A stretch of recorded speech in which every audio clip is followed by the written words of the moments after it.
Hubo un tiempo en que el mundo conocido cabía en el espacio que separa 3 continentes, un puñado de mares interiores y una franja de desierto que los hombres aprendieron a cruzar con la misma paciencia con que se aprende a respirar bajo el sol. En ese espacio angosto, donde África empuja su hombro hacia Asia, donde Asia extiende sus dedos hasta casi rozar Europa, y donde el Mediterráneo se abre como una palma azul, dispuesta a recibir todo cuanto le traigan las costas. Allí exactamente se desplegaron las historias que un día llenarían las páginas del libro más leído de la historia humana.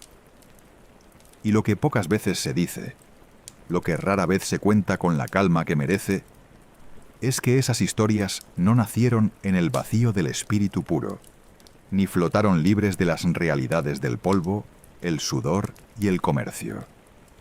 Nacieron en un cruce de caminos, y en una encrucijada geográfica, donde las caravanas que transportaban incienso desde los confines de Arabia se encontraban con los barcos que traían especias desde las costas lejanas de la India, y donde la seda que había viajado miles de kilómetros desde los talleres de China descansaba por fin en los almacenes de mercaderes que hablaban arameo, griego, fenicio o hebreo.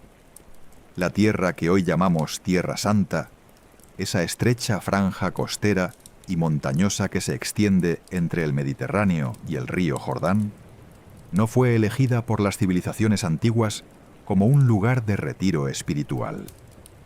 Fue, ante todo y durante milenios, un corredor. Un pasillo obligado entre los 2 grandes imperios que dominaron el mundo antiguo durante siglos. Egipto al sur, con sus graneros inagotables y su sed de materias primas exóticas. Y Mesopotamia al norte y al este, con sus ciudades de ladrillo cocido, sus templos escalonados y su apetito por todo aquello que sus llanuras aluviales no podían producir.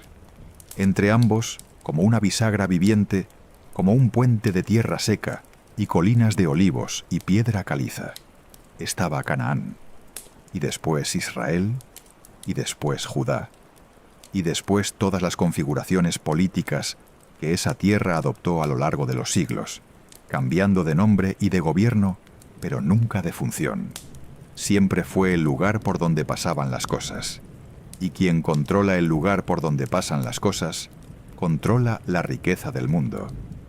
Para entender cómo las rutas comerciales hicieron rica a la Biblia, rica en sentido literal, rica en el oro y la plata que fluían hacia los templos, rica en las imágenes de abundancia y esplendor que pueblan sus textos, rica en la complejidad cultural que solo se desarrolla cuando muchos pueblos se mezclan y comercian y discuten y aprenden unos de otros, es necesario primero detenerse ante el paisaje y sentir su lógica, porque la geografía del comercio antiguo no obedecía a los caprichos de los reyes, sino a la física inmutable de la tierra. Donde había agua, donde había sombra, donde un puerto natural protegía los barcos del viento del oeste, donde un paso entre montañas permitía que una caravana de camellos descendiera hacia el siguiente valle sin perder la mitad de su carga en un precipicio. Había en el mundo antiguo 2 grandes rutas terrestres que atravesaban la tierra bíblica como 2 arterias paralelas, y ambas tenían nombres que los viajeros pronunciaban con la familiaridad de quien nombra las calles de su propia ciudad. La primera era la Vía Maris, el camino del mar, que corría pegada a la costa mediterránea desde Egipto hasta el norte de Siria, pasando por Gaza, Jaffa, la llanura de Sarón, el paso de Megido y las riberas del mar de Galilea antes de perderse hacia Damasco. La segunda era el camino del rey, la Vía Regia, más antigua y más polvorienta, que subía por el interior del desierto desde el Golfo de Áqaba, atravesaba las montañas de Edom y Moab, cruzaba las mesetas de Amón y llegaba también a Damasco, donde ambas rutas confluían como 2 ríos que se encuentran para seguir juntos hacia el Éufrates, y más allá, hacia los mercados de Babilonia y Persia. El aire de aquella tierra, en los meses de primavera, olía a tomillo silvestre y a polvo cálido, y cuando las caravanas pasaban, el aroma cambiaba por completo. Se llenaba de algo denso y dulce, algo que no pertenecía a esas colinas, sino que venía de muy lejos. La resina del olíbano, el incienso propiamente dicho, que los mercaderes transportaban en sacos de cuero apretados sobre los lomos de los camellos. La mirra, más amarga, más oscura, con un olor que recordaba al humo y a la tierra mojada después de la lluvia. El cardamomo y la canela, que viajaban envueltos en telas de lino desde puertos que los habitantes de Jerusalén jamás verían con sus propios ojos. Los sonidos eran los de las campanillas que colgaban del cuello de los animales de carga, el crujido de las albardas de cuero, el murmullo de los conductores de caravanas que hablaban entre sí en dialectos árabes antiguos, y de vez en cuando el grito de un halcón que cruzaba el cielo limpio sobre las colinas del Negev.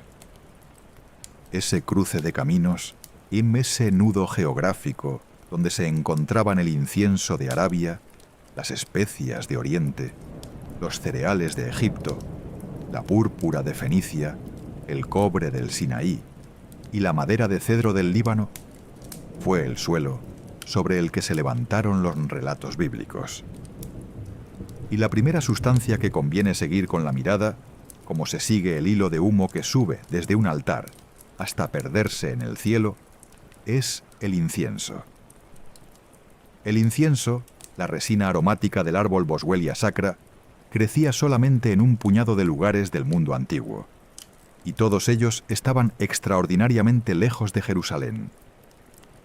Las laderas rocosas del sur de Arabia, en lo que hoy es Omán y Yemen, la costa somalí del Cuerno de África, que los antiguos llamaban la Tierra de Punt, y algunas regiones aisladas de la India occidental. De esos tres orígenes, el más importante para la historia bíblica era Arabia, la Arabia Félix de los geógrafos romanos, la Arabia feliz, próspera, rebosante de una riqueza que nacía literalmente de los árboles. Los recolectores hacían incisiones en la corteza del Boswellia, con cuchillos de piedra o de bronce, y la resina brotaba como lágrimas blancas que se endurecían al contacto con el aire seco del desierto.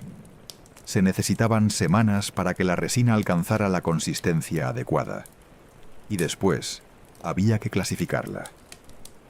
Las lágrimas más grandes, más claras, más translúcidas, alcanzaban precios que solo los templos y los palacios podían pagar. Las de menor calidad se destinaban a usos domésticos o medicinales. El historiador romano Plinio el Viejo, escribiendo en el siglo I de nuestra era, calculaba que el comercio del incienso movía cantidades de dinero comparables a las que generaba el comercio del trigo en todo el imperio. Y no exageraba, porque el incienso no era un lujo prescindible, sino una necesidad religiosa absoluta para casi todas las civilizaciones del mundo antiguo. En Egipto, los sacerdotes quemaban incienso ante las estatuas de los dioses 3 veces al día, y los faraones enviaban expediciones navales al sur del Mar Rojo para asegurarse el suministro. En Mesopotamia, los rituales de purificación exigían nubes de humo aromático que llenaban los templos como una niebla sagrada. En Grecia y en Roma, ningún sacrificio se consideraba completo sin el aroma del olíbano ascendiendo hacia el Olimpo. Y en Israel, en el corazón mismo de la práctica religiosa, descrita en el Éxodo y el Levítico, el incienso ocupaba un lugar tan central que existía una fórmula exacta, una receta sagrada que Dios mismo, según el texto bíblico, había dictado a Moisés en el monte Sinaí.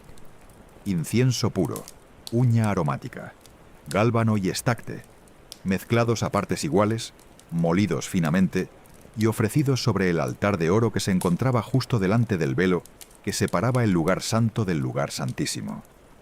Esa mezcla dice el Éxodo con una solemnidad que no admite réplica, no debía ser reproducida para uso personal.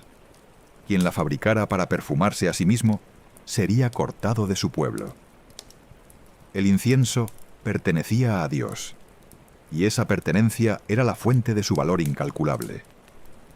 Ahora bien, para que ese incienso llegara desde las laderas pedregosas del sur de Arabia hasta el altar de oro del Templo de Jerusalén, tenía que recorrer una de las rutas comerciales más largas y arduas del mundo antiguo. Se la conoce como la Ruta del Incienso, y su trazado es en sí mismo un poema de resistencia humana contra la geografía. Desde las regiones productoras de Dhofar, en el actual Omán, las caravanas avanzaban hacia el oeste y el norte a lo largo de la costa sur de la península arábiga, pasando por los reinos de Hadramaut, Qatabán, Saba y Maín, que funcionaban como estaciones de peaje y centros de redistribución. Cada uno de esos reinos cobraba impuestos por el paso de las mercancías, y cada uno de ellos se enriquecía con la constancia tranquila de quien ha encontrado la manera de convertir la geografía en moneda. Desde allí, la ruta ascendía por el Hiyaz, la franja occidental de Arabia, pasando por lo que muchos siglos después sería la ciudad de la Meca, y continuaba hacia el norte hasta alcanzar Yatrib, la futura Medina, y después Dedán, y después Hegra, la ciudad nabatea tallada en roca arenisca que hoy se conoce como Madain Saleh, y que los viajeros que la visitaban describían como un lugar donde la piedra parecía haber sido esculpida por el viento y por los sueños. La distancia total era de más de 2000 kilómetros, y una caravana cargada la cubría en aproximadamente 65 a 70 días de marcha, avanzando entre 20 y 30 kilómetros diarios, dependiendo del terreno y del peso de la carga. Los camellos eran esenciales. De hecho, la ruta del incienso no pudo existir en su forma plena hasta que el camello fue domesticado como animal de carga a gran escala, un proceso que los arqueólogos sitúan aproximadamente a finales del segundo milenio antes de Cristo, hacia el año 1000 antes de Cristo, precisamente la época en que, según la tradición bíblica, el reino de Israel comenzaba a consolidarse bajo David y Salomón. No es coincidencia. La domesticación del camello abrió el desierto de Arabia al comercio regular, y ese comercio regular transformó las aldeas y las ciudades que se encontraban en su camino de pequeños asentamientos agropastoriles en centros de riqueza y poder, que podían permitirse construir templos, pagar ejércitos y sostener cortes reales con la opulencia que describe la Biblia cuando habla de la era dorada de Salomón. Y era en este punto donde la ruta del incienso tocaba la tierra bíblica, porque al llegar al extremo norte de la península arábiga, las caravanas tenían que decidir. Podían girar al este hacia Mesopotamia y los mercados de Babilonia. Podían seguir al norte, Dum hacia Damasco y Siria. O podían girar al oeste, atravesar el desierto del Negev y descender hacia Gaza y la costa mediterránea. O bien subir hacia Jerusalén, donde el templo consumía incienso en cantidades que justificaban por sí solas el viaje. Esa bifurcación, ese momento en que el camino se abría en varias direcciones posibles, convertía a la región del Negev en un territorio de importancia estratégica absoluta. Y quienquiera que la controlara, edomitas, israelitas, nabateos o romanos, tenía en sus manos una de las llaves del comercio mundial. La noche caía sobre el Negev con una lentitud que parecía deliberada, como si el cielo quisiera dar tiempo a los colores del crepúsculo para despedirse uno por uno.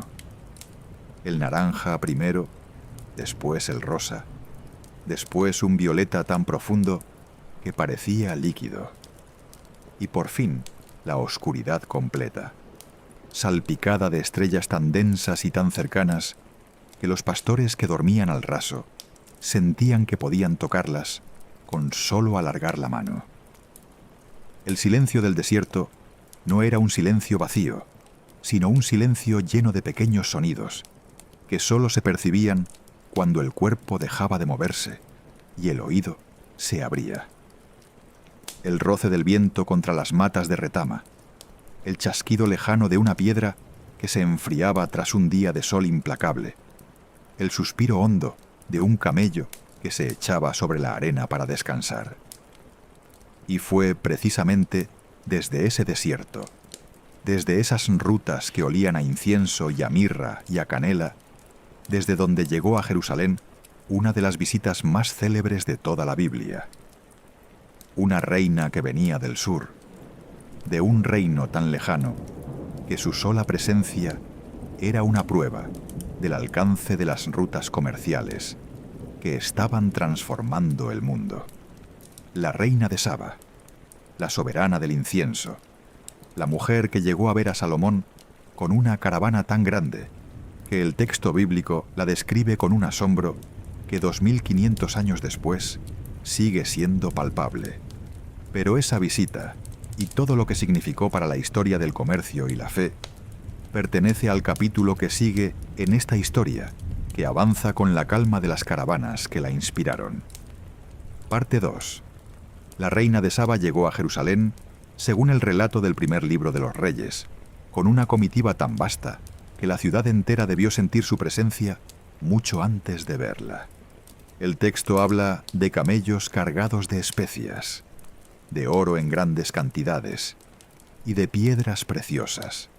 Y dice que nunca más llegaron tantas especias a Jerusalén como las que la reina de Saba regaló al rey Salomón. Los historiadores han debatido durante siglos si esa visita fue un evento real o una elaboración literaria. Pero lo que resulta indiscutible, con independencia de la historicidad exacta del encuentro, es el contexto comercial que lo hace plausible. Hacia el siglo X a.C., el reino de Saba, situado en el extremo sur de la península arábiga, en lo que hoy es Yemen, era uno de los centros más prósperos del mundo antiguo, y su riqueza provenía casi exclusivamente del control de la producción y el comercio del incienso y la mirra. Los sabeos no eran simplemente intermediarios, eran los productores originales, los dueños de los árboles, los guardianes de un monopolio natural que la geografía les había concedido con la generosidad de un don que ningún ejército podía arrebatar. Porque los árboles de Boswellia solo crecían allí, en aquellas laderas azotadas por el monzón, y en ningún otro lugar del mundo conocido.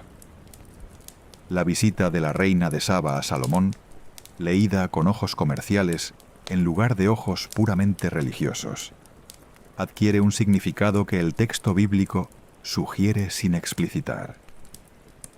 Era una misión diplomática entre dos potencias que necesitaban cooperar para que la ruta del incienso funcionara sin interrupciones. Saba producía el incienso. Israel, bajo Salomón, controlaba los territorios del Negev y los puertos del Golfo de Áqaba, por donde las mercancías podían redistribuirse hacia Egipto y el Mediterráneo. Ninguno de los dos podía prosperar sin el otro, y la diplomacia antigua, como la moderna, se envolvía en el lenguaje del regalo, la admiración mutua y la hospitalidad espléndida. Los regalos que la reina llevó a Salomón eran muestras comerciales tanto como ofrendas de amistad. 120 talentos de oro, una cantidad que los numismáticos modernos estiman en más de 4 toneladas del metal precioso. Especias en abundancia tal que el narrador bíblico siente la necesidad de subrayar que nunca antes se habían visto tantas.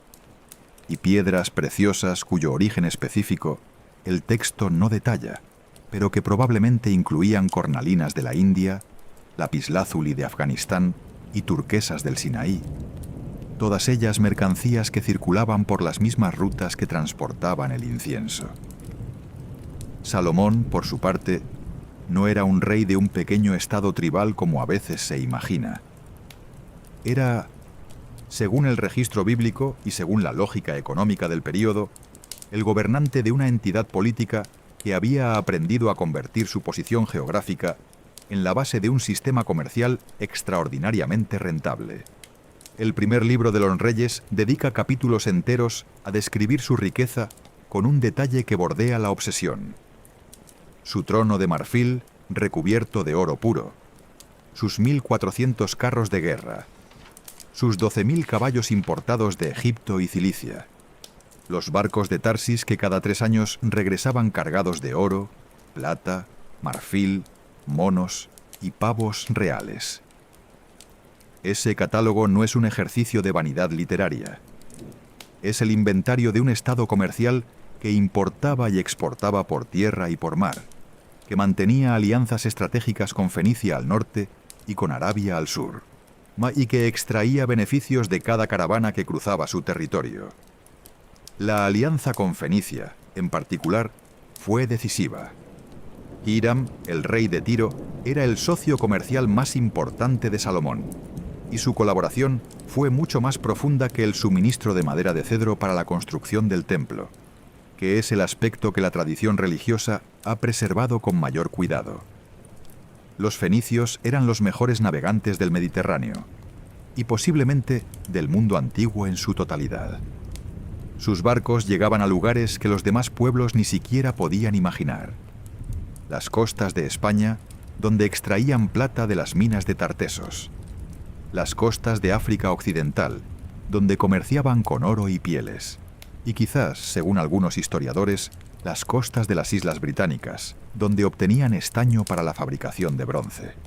Lo que Hiram ofrecía a Salomón no era solo madera y artesanos, era acceso a una red marítima que multiplicaba exponencialmente el alcance comercial del reino de Israel. Juntos, Salomón e Hiram construyeron una flota en Ezión-Geber, un puerto situado en el extremo norte del Golfo de Aqaba, en el actual sitio arqueológico de Tel el-Keleife. Desde allí, los barcos descendían por el Mar Rojo hacia las costas de Arabia y del este de África, y regresaban con las mercancías que el texto bíblico enumera con ese deleite que revela cuán extraordinarias eran para los ojos de sus contemporáneos. El oro de Ofir, un lugar cuya ubicación exacta se ha perdido en la niebla de los siglos, pero que los investigadores sitúan alternativamente en la costa somalí, en el sur de Arabia, o incluso en la costa occidental de la India. La madera de sándalo, que se utilizaba para fabricar instrumentos musicales y balaustradas, y las piedras preciosas que adornaban los palacios de Jerusalén con un esplendor que los profetas posteriores recordarían con una mezcla de admiración y censura. La brisa del Mar Rojo en aquellos puertos antiguos debía de traer consigo una mezcla de olores que resumía el comercio de medio mundo. La sal del agua, el alquitrán con que se calafateaban los cascos de los barcos, el aroma dulce y penetrante de las especias almacenadas en los depósitos portuarios, el cuero curtido de las tiendas de los mercaderes, y debajo de todo, como un bajo continuo, el olor mineral y seco del desierto que comenzaba apenas unos pasos más allá de la línea de la costa. Los estibadores cargaban y descargaban fardos cuyo contenido viajaba después a lomos de camello hacia Jerusalén, mas subiendo por el valle del Arabá, pasando junto a las minas de cobre de Timna, cruzando las colinas del Negev y llegando por fin a la ciudad que Salomón estaba convirtiendo en una de las capitales más ricas del Levante. Pero la Biblia no solo registra la riqueza que entraba en Israel, también preserva, con una vivacidad que los historiadores del comercio antiguo agradecen profundamente, las rutas por las que circulaban las mercancías. Y una de las escenas más reveladoras, una de esas escenas que permiten asomarse al mundo cotidiano del comercio bíblico como a través de una ventana abierta por un instante, es la historia de José vendido por sus hermanos, narrada en el Génesis. Cuando los hijos de Jacob decidieron deshacerse de su hermano menor, aquel soñador que provocaba su envidia con sus túnicas de colores y sus visiones de grandeza, lo arrojaron a un pozo seco y se sentaron a comer pan mientras decidían qué hacer con él. Y entonces, dice el texto, alzaron los ojos y vieron una caravana de ismaelitas que venía de Galaad. Y sus camellos llevaban aromas, bálsamo y mirra, y descendían para llevarlos a Egipto. Esa frase, que en el relato funciona como el mecanismo narrativo que traslada a José desde Canaán hasta Egipto, es también una fotografía instantánea y perfecta de la ruta del incienso en funcionamiento.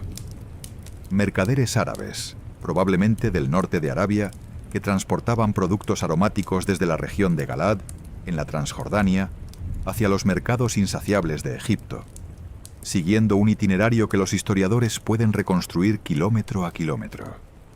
Los aromas que llevaban aquellos camellos, más las especias que perfumaban el aire del camino por donde José fue conducido como esclavo hacia su destino egipcio, eran mercancías de altísimo valor que habían recorrido ya cientos de kilómetros antes de llegar a Galaad.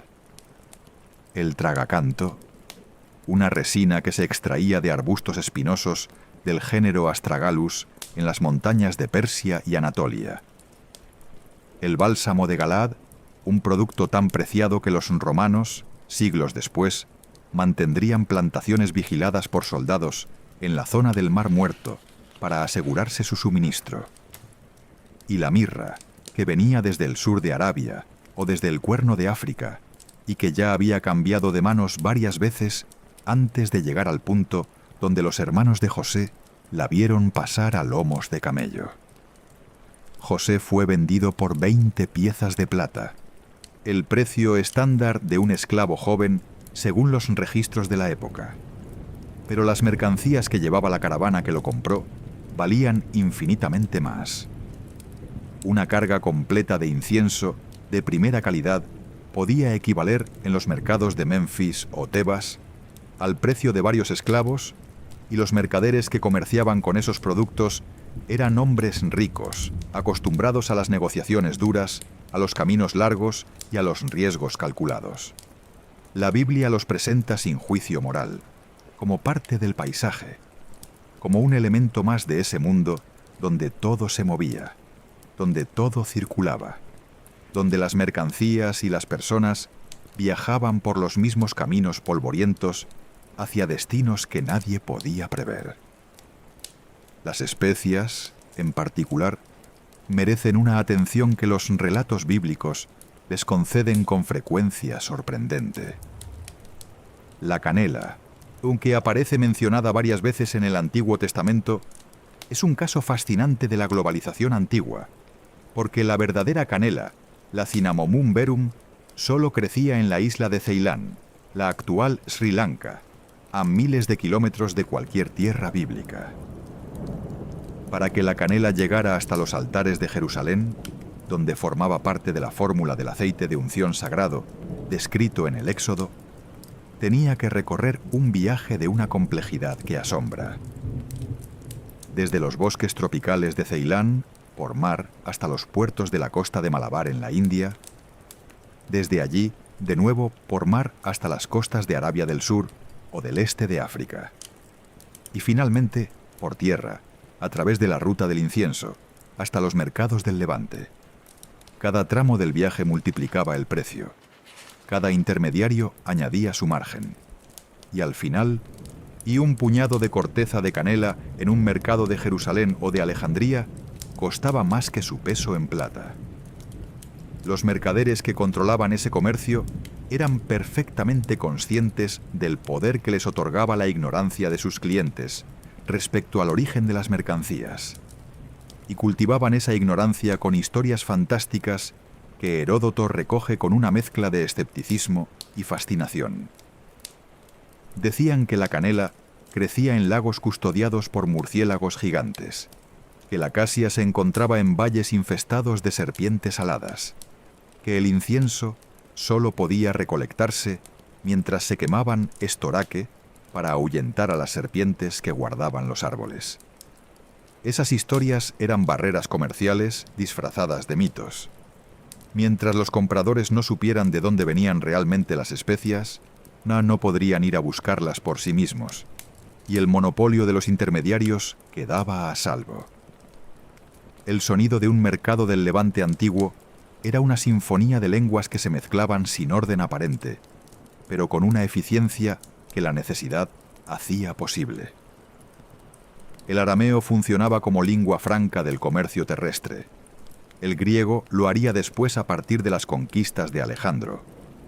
Y el fenicio dominaba las transacciones marítimas, pero en los zocos de Gaza, de Tiro, de Sidón o de Damasco, se escuchaban también el árabe de los caravaneros del sur, el persa de los mercaderes que venían del este, el egipcio demótico de los comerciantes del Nilo, y decenas de dialectos locales que se entrelazaban como hilos de un tejido cuyo dibujo completo nadie podía ver, pero cuya resistencia era evidente. Los pesos y medidas se negociaban al inicio de cada transacción, porque no existía un sistema universal, y las balanzas de bronce eran el instrumento más importante de todo mercader, más importante incluso que su mercancía, porque sin una balanza confiable no había comercio posible, y sin comercio no había riqueza, y sin riqueza no había templos, ni palacios, ni ejércitos, ni textos sagrados que hablaran de la gloria de Dios y del esplendor de sus elegidos.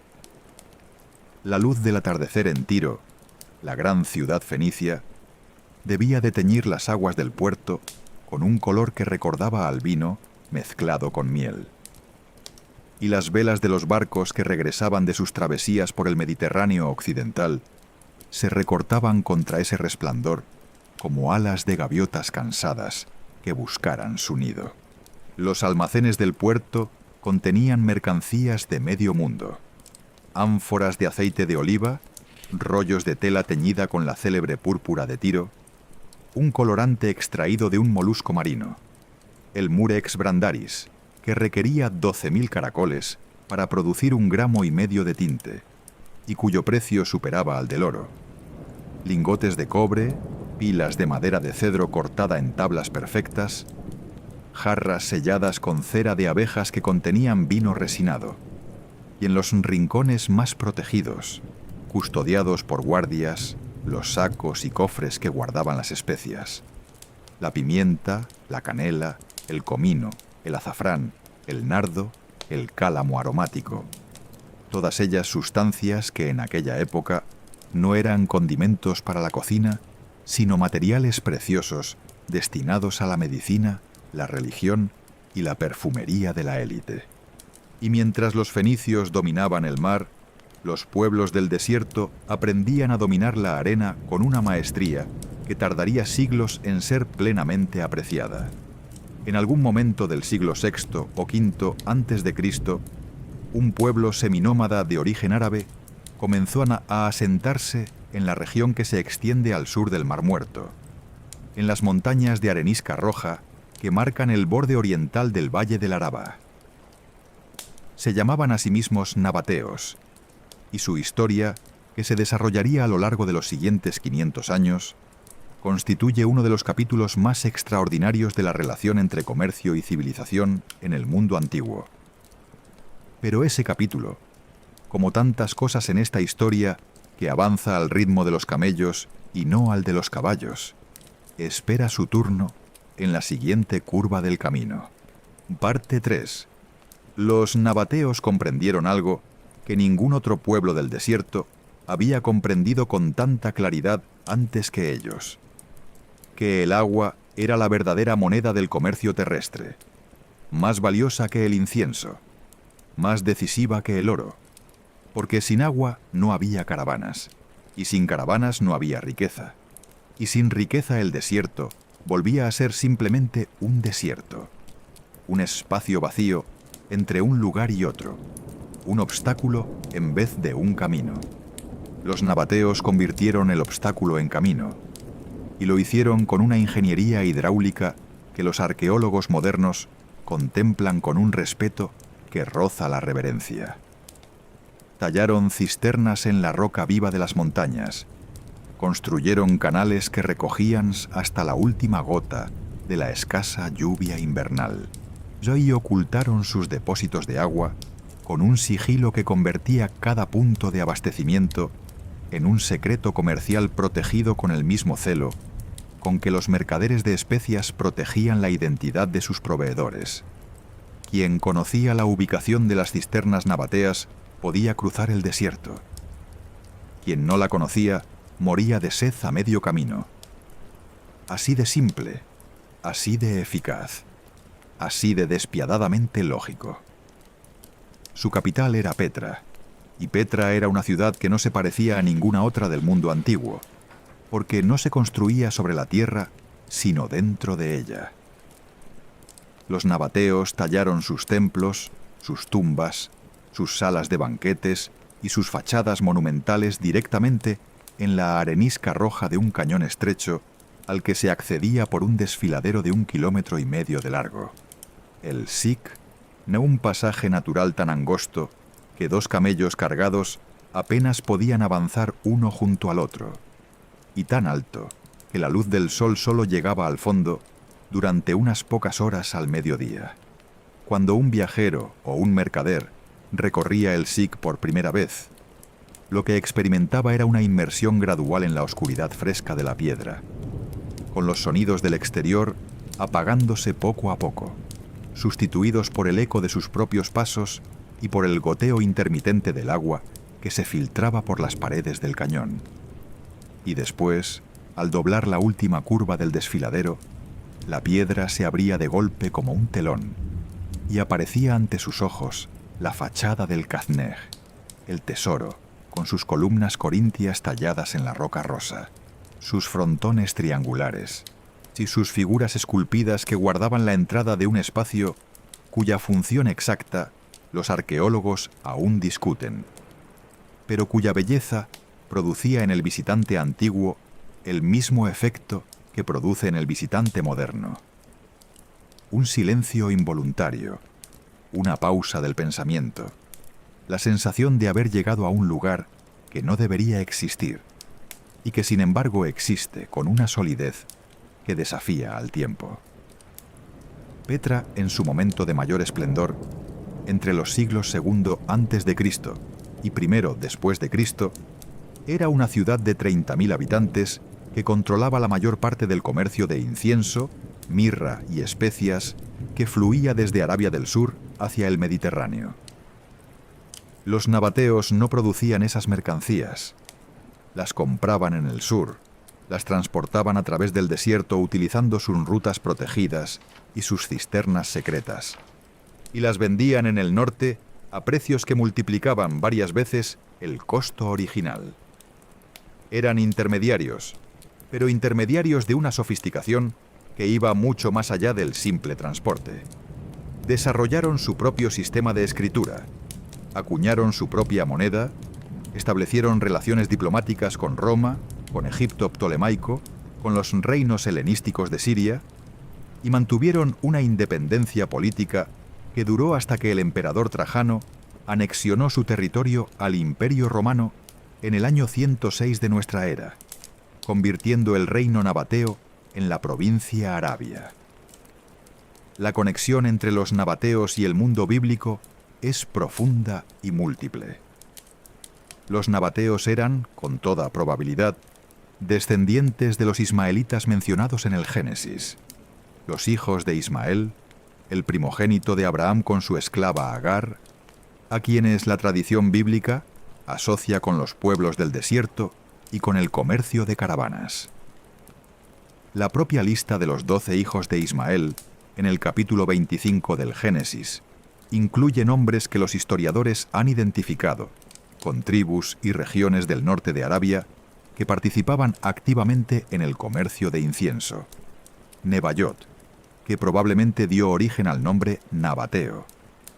Kedar, cuyos rebaños de ovejas y camellos son mencionados por el profeta Isaías. Duma, que corresponde a un oasis en el norte de Arabia, que era una parada obligatoria en la ruta del incienso. Y Tema, la actual Taima, otra estación caravanera de importancia crucial. La Biblia, sin ser un tratado de geografía comercial, o contiene en sus genealogías y en sus listas de pueblos un mapa bastante preciso de las redes de comercio que atravesaban el mundo que conocían sus autores. El profeta Ezequiel, escribiendo en el exilio babilónico hacia el año 570 a.C., compuso un oráculo contra la ciudad de Tiro que constituye probablemente el documento más completo sobre el comercio antiguo del Mediterráneo oriental que se conserva en toda la literatura de la antigüedad. En el capítulo 27 de su libro, Ezequiel describe a Tiro como un barco magnífico cuyo casco está hecho de cipreses del monte Hermón, cuyo mástil es de cedro del Líbano, cuyos remos son de encina de Basán, y cuya cubierta está incrustada con marfil traído de las costas de Chipre. Y después, con la minuciosidad de un funcionario de aduanas que llevara un registro impecable, enumera los pueblos que comerciaban con Tiro y las mercancías que cada uno de ellos aportaba. Tarsis, que traía plata, hierro, estaño y plomo. Grecia, Tubal y Mesec, que ofrecían esclavos y objetos de bronce. Bet-Togarmá, que vendía caballos de guerra y mulas. Los hombres de Dedán, que pagaban con marfil y ébano. Siria, que aportaba turquesas, púrpura, bordados, lino fino, coral y rubíes. Judá e Israel, que comerciaban con trigo de Minit, panales de miel, aceite y bálsamo. Damasco, que ofrecía vino de Helbón y lana de Sahar. Los árabes y los príncipes de Kedar, que traían corderos, carneros y cabras. Los mercaderes de Saba y Rajma, que pagaban con las mejores especias, con toda clase de piedras preciosas y con oro. Esa lista, ese catálogo deslumbrante que Ezequiel compuso, no para celebrar el comercio, sino para anunciar la destrucción de Tiro como castigo divino por su orgullo, es una ventana abierta al mundo tal como era en el siglo VI a.C. Un mundo interconectado, un mundo donde las mercancías viajaban distancias enormes y cambiaban de manos docenas de veces antes de llegar a su destino final. Un mundo donde la riqueza de una ciudad dependía de su capacidad para atraer y redistribuir los productos de otras regiones, y donde la caída de un solo nodo de la red, de un solo puerto, de una sola ruta, podía provocar una cascada de consecuencias que se sentían a miles de kilómetros de distancia. El agua del puerto de Tiro, en aquellos días de esplendor que Ezequiel describía para condenarlos, reflejaba un bosque de mástiles que se balanceaban con la calma perezosa del Mediterráneo oriental en verano. El aire olía a brea caliente, a salitre, a las especias que se derramaban inevitablemente durante las operaciones de carga y descarga. Y debajo de esos olores, como una nota de fondo persistente y dulzona, estaba siempre el olor de la púrpura, el olor intenso y casi repulsivo de las tinas donde se maceraban los miles de caracoles marinos, cuya secreción producía el tinte más caro del mundo antiguo. Era un olor que impregnaba los barrios costeros de Tiro y Sidón con una tenacidad que ninguna brisa marina podía disipar, y que los habitantes de la ciudad habían aprendido a ignorar, de la misma manera en que se aprende a ignorar el ruido de fondo de la propia respiración. La destrucción de Tiro que Ezequiel profetizó se cumplió parcialmente con el asedio de Nabucodonosor, que duró 13 años, y definitivamente con el asedio de Alejandro Magno en el año 332 a.C., cuando el conquistador macedonio construyó un terraplén desde la costa hasta la isla donde se asentaba la ciudad y la tomó por asalto después de 7 meses de combate. Pero la destrucción de una ciudad no destruía las rutas que la alimentaban. Las rutas simplemente se desviaban. Encontraban nuevos nodos, nuevos puertos, nuevos intermediarios, con la flexibilidad de un río que encuentra un obstáculo y lo rodea sin detenerse. Cuando Tiro cayó, Alejandría surgió. Cuando los nabateos fueron absorbidos por Roma, Palmira, en el desierto sirio, tomó el relevo como centro de redistribución del comercio entre Oriente y Occidente. Las rutas eran más antiguas que las ciudades, más persistentes que los imperios, más permanentes que cualquier estructura política que los seres humanos pudieran construir. Y fue a través de esas rutas a lo largo de esos mismos caminos polvorientos que conectaban Arabia con Judea, por donde llegaron, en algún momento de los primeros años de nuestra era, los hombres que el Evangelio de Mateo llama magos de Oriente, y que la tradición posterior convertiría en reyes. Los regalos que llevaban al niño nacido en Belén eran 3, y los 3 eran productos emblemáticos del comercio de larga distancia que había enriquecido al mundo bíblico durante más de 1000 años: oro, incienso y mirra. Esa trinidad de regalos no era casual ni meramente simbólica. que era el resumen de una civilización comercial entera condensado en 3 sustancias que representaban las 3 grandes categorías de mercancías preciosas del mundo antiguo: el metal precioso, la resina aromática sagrada y la resina aromática medicinal y funeraria. La tradición cristiana ha interpretado esos regalos en clave teológica. El oro reconocía la realeza de Jesús, el incienso su divinidad y la mirra su humanidad mortal, porque la mirra se usaba en los ritos funerarios y anticipaba la muerte. Pero hay otra lectura, no contradictoria, sino complementaria, que sitúa esos regalos en el contexto del comercio que este relato ha venido trazando. Los magos, que probablemente eran sabios o sacerdotes persas, astrónomos del templo, llegaban de un oriente que conocía perfectamente el valor material de lo que ofrecía. Y un talento de incienso de primera calidad en los mercados de Jerusalén o de Roma podía costar el equivalente a varios meses de salario de un artesano. La mirra de Saba era más cara aún, porque su uso medicinal, como analgésico, como antiséptico, como componente de ungüentos para heridas, le añadía un valor práctico que el incienso, puramente ritual, no tenía. Los regalos de los magos eran, en términos económicos, una pequeña fortuna. Y su presencia en el relato del nacimiento de Jesús conecta ese evento, el evento fundacional del cristianismo, con la misma red de rutas comerciales que había financiado la construcción del Templo de Salomón, que había hecho rica a la reina de Saba, que había permitido a los nabateos tallar una ciudad entera en la roca del desierto. La mirra, especialmente, si tiene en la Biblia una presencia que atraviesa los textos como un hilo aromático y oscuro.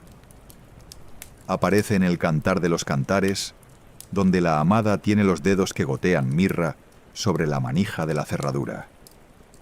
Aparece en el Salmo 45, donde las vestiduras del rey huelen a mirra, aloe y casia. Aparece en el Éxodo como ingrediente del aceite de unción sagrado.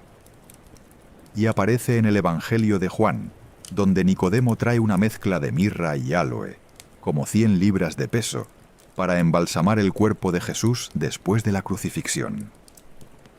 Esas 100 libras de mirra, aproximadamente 33 kilogramos, representaban una cantidad desmesurada, casi regia, que el evangelista menciona probablemente para subrayar la riqueza y la devoción de Nicodemo, pero que un historiador del comercio no puede leer sin calcular mentalmente su coste.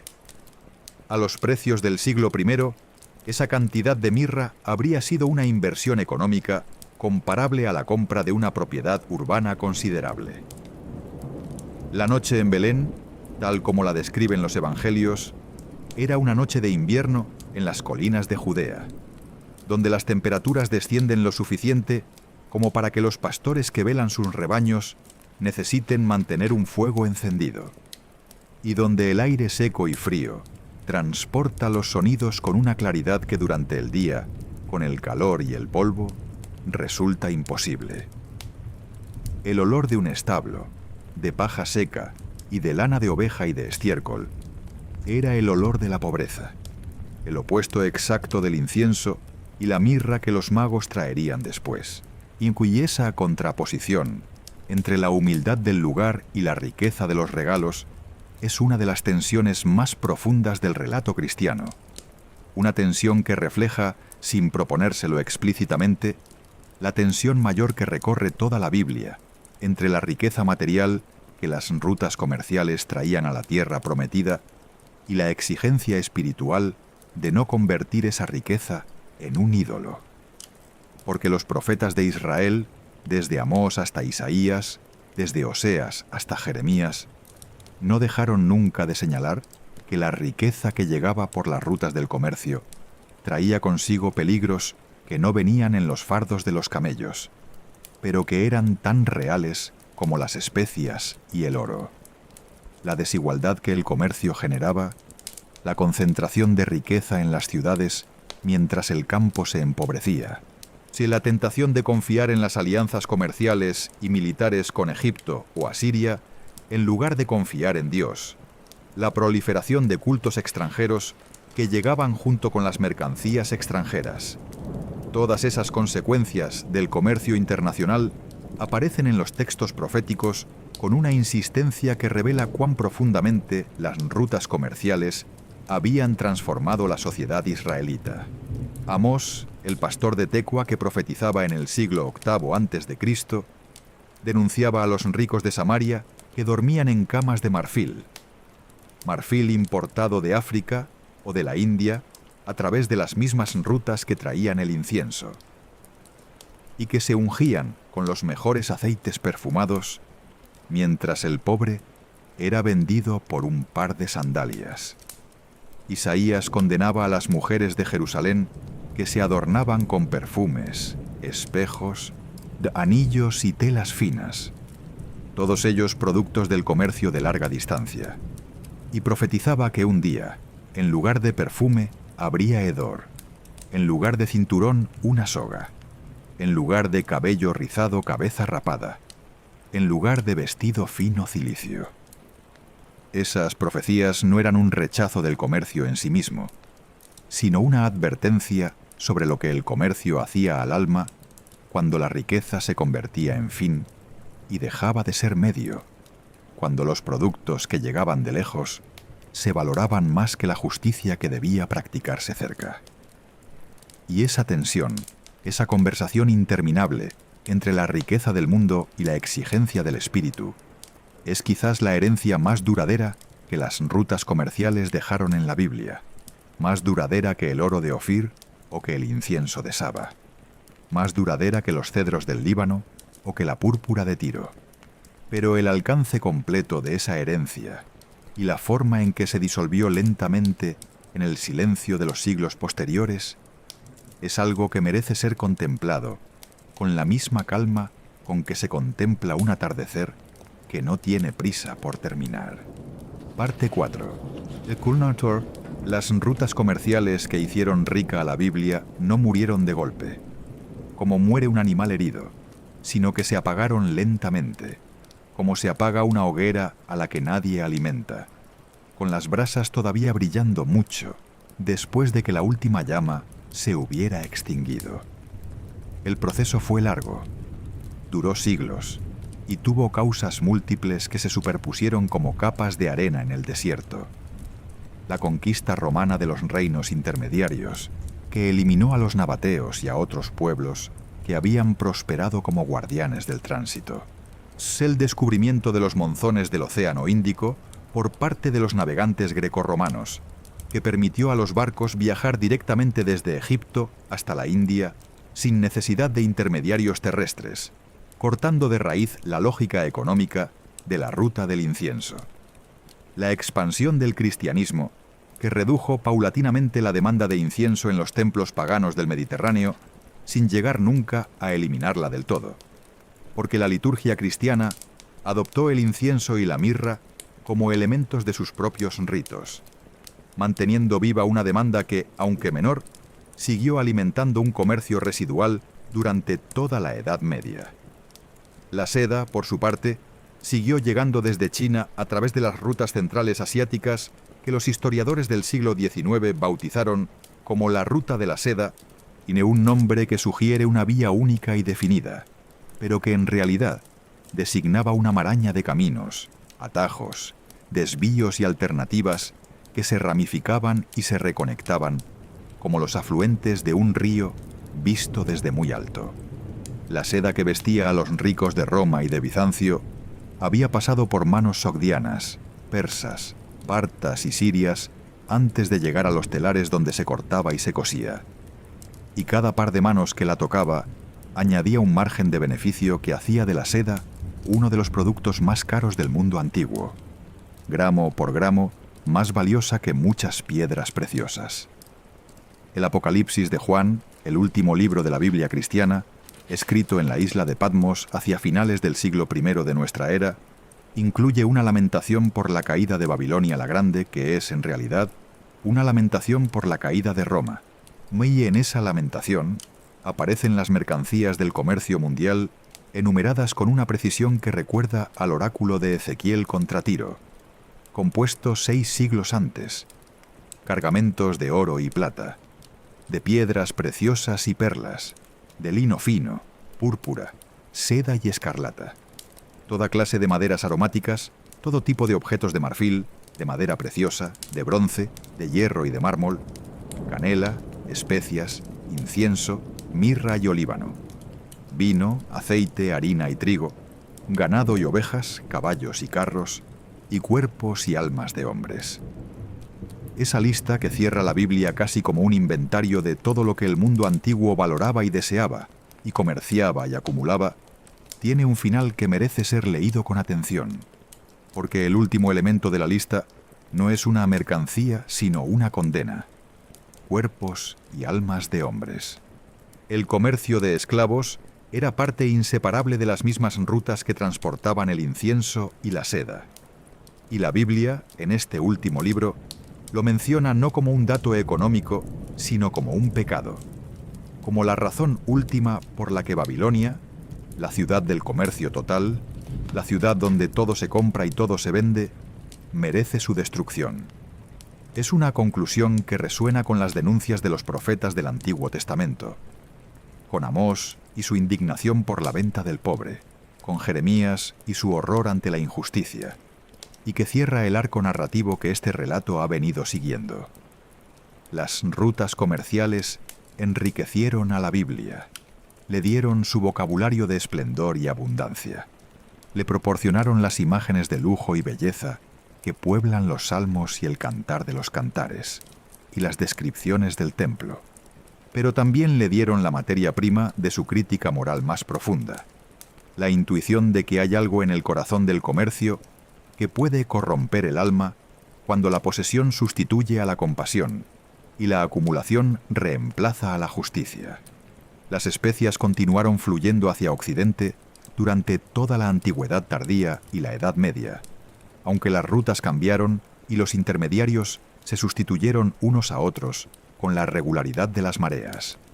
Los comerciantes árabes mantuvieron el control del tráfico de especias del Océano Índico durante siglos, y cuando el Islam se expandió a partir del siglo VII, las mismas rutas que habían transportado incienso para los templos paganos y mirra para los altares judíos y cristianos, transportaron ahora las mercancías que alimentaban la civilización islámica en su período de mayor florecimiento: la pimienta, el clavo, la nuez moscada, el jengibre, el cardamomo, todas ellas especias que viajaban desde las islas de Indonesia y las costas de la India hasta los puertos del Golfo Pérsico y del Mar Rojo, y desde allí a los zocos de Bagdad, El Cairo, Damasco y Córdoba, donde los perfumistas y los médicos y los cocineros las transformaban en productos que definían el refinamiento de una cultura.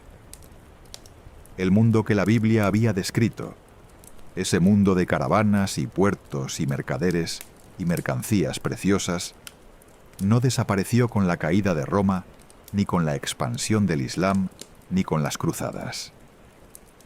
Simplemente mutó, se adaptó, cambió de lengua y de religión y de moneda, pero mantuvo su estructura fundamental. Productos valiosos que viajaban desde donde se producían hasta donde se consumían, atravesando territorios controlados por pueblos que cobraban peaje por el tránsito y se enriquecían con la diferencia entre el precio de compra y el precio de venta. Los venecianos y los genoveses, en los siglos XII al XV, ocuparon el lugar que los fenicios habían ocupado 2000 años antes. Controladores del comercio marítimo del Mediterráneo oriental, o a intermediarios entre el mundo islámico que tenía acceso a las especias asiáticas, y el mundo cristiano europeo que las deseaba con una intensidad que solo se explica si se comprende cuán profundamente arraigado estaba el gusto por esos sabores y esos aromas en una civilización que los había conocido desde sus orígenes bíblicos.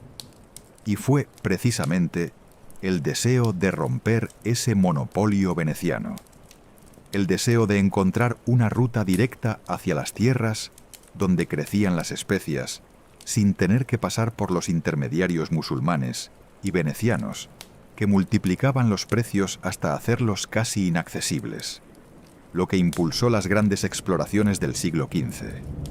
Los portugueses rodeando África para llegar a la India, los españoles cruzando el Atlántico buscando las islas de las especias y encontrando un continente que nadie había previsto. ¿Más la búsqueda de las especias que la Biblia mencionaba con tanta frecuencia?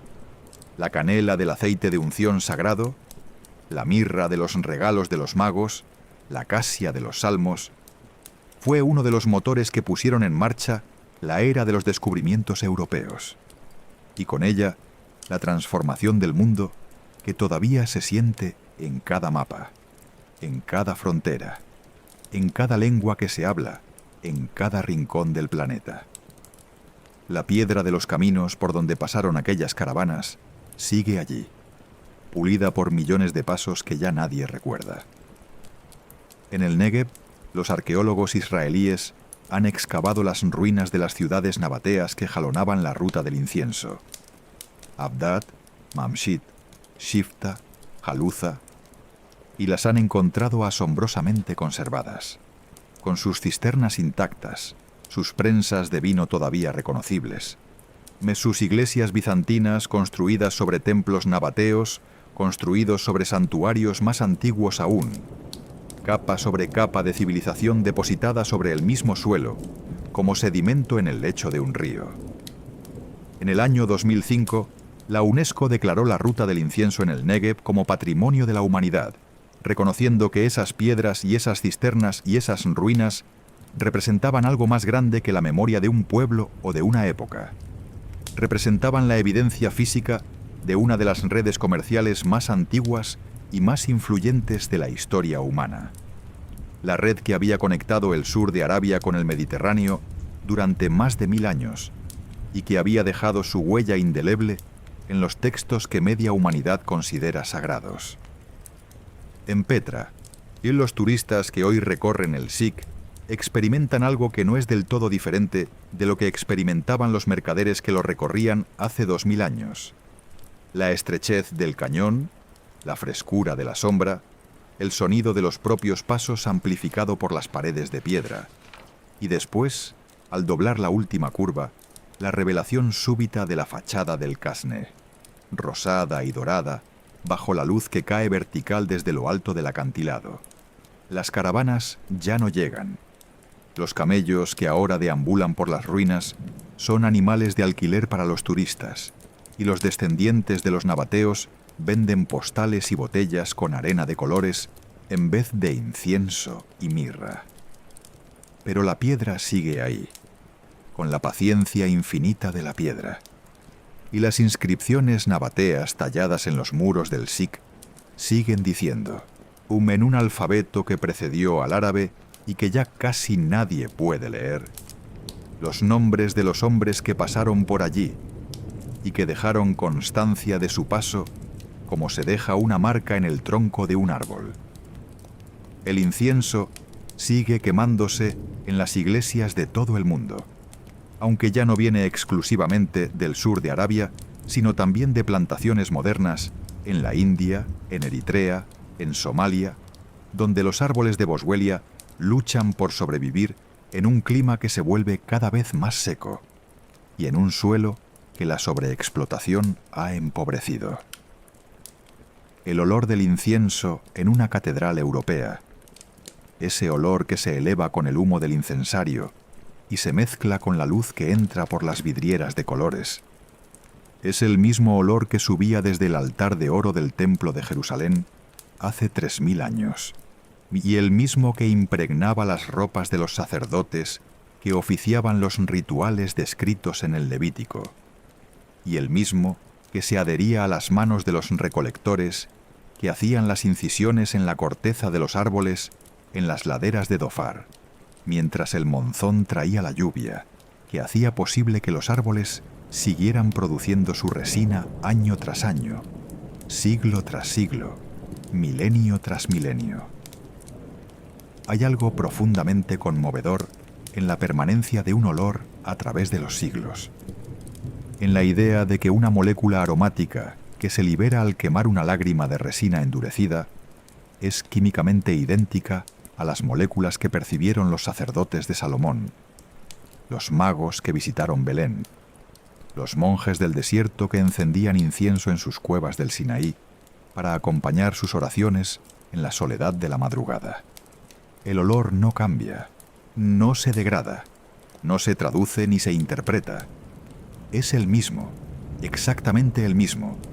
Y cuando se percibe en una iglesia, en una mezquita, en un templo hindú o budista, porque el incienso pertenece a todas las religiones. Como pertenecen a todas las religiones, la necesidad de lo sagrado y el deseo de que algo visible ascienda hacia lo invisible. Cuando se percibe ese olor, se está percibiendo algo que conecta directamente con el mundo que la Biblia describió, sin mediación de traducción, sin filtro de interpretación, sin la distancia que el tiempo impone a las palabras y a las imágenes. Las rutas se han cerrado o se han transformado en autopistas y líneas aéreas que transportan contenedores estandarizados en lugar de fardos aromáticos. Los camellos han sido sustituidos por camiones, los puertos fenicios por terminales de contenedores, y las caravanas de 60 días por vuelos de 6 horas. Pero la lógica subyacente no ha cambiado tanto como podría parecer. Los productos siguen viajando desde donde se producen hasta donde se consumen. Los intermediarios siguen cobrando su margen y las regiones que controlan los puntos de paso siguen extrayendo beneficios de su posición geográfica, como lo hicieron los nabateos, como lo hizo Salomón, como lo hicieron los fenicios de Tiro.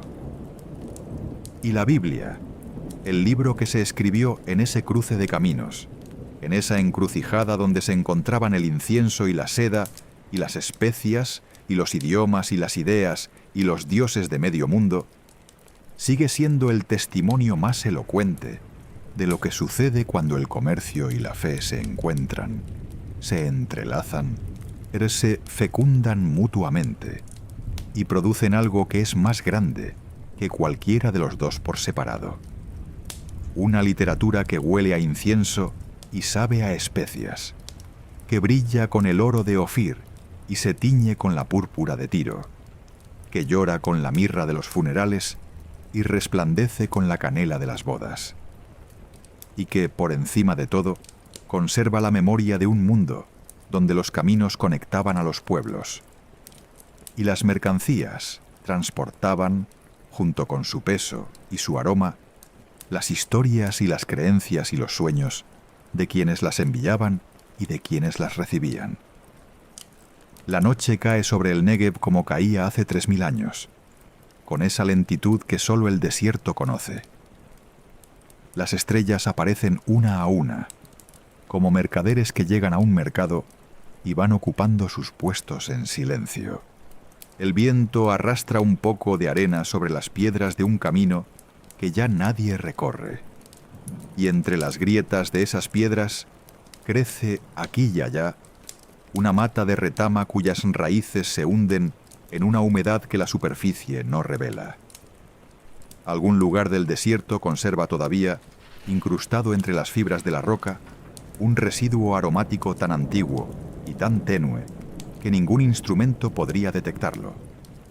La sombra de un olor que fue incienso, que fue mirra, que fue canela, o nardo, o casia, y que se depositó allí cuando un saco se rasgó, o un camello tropezó, o un mercader abrió un fardo para comprobar su contenido, y el viento hizo el resto.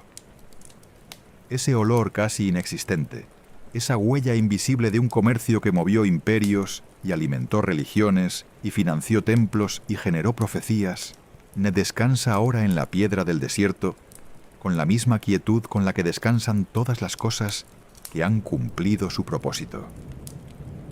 El desierto no olvida, simplemente guarda silencio. Y en ese silencio, si se escucha con la atención de quien no tiene prisa, todavía se percibe, lejano y dulce, como el último eco de una campana que sonó hace mucho tiempo, el murmullo de las caravanas que un día cruzaron este mismo lugar, llevando consigo el aroma del mundo.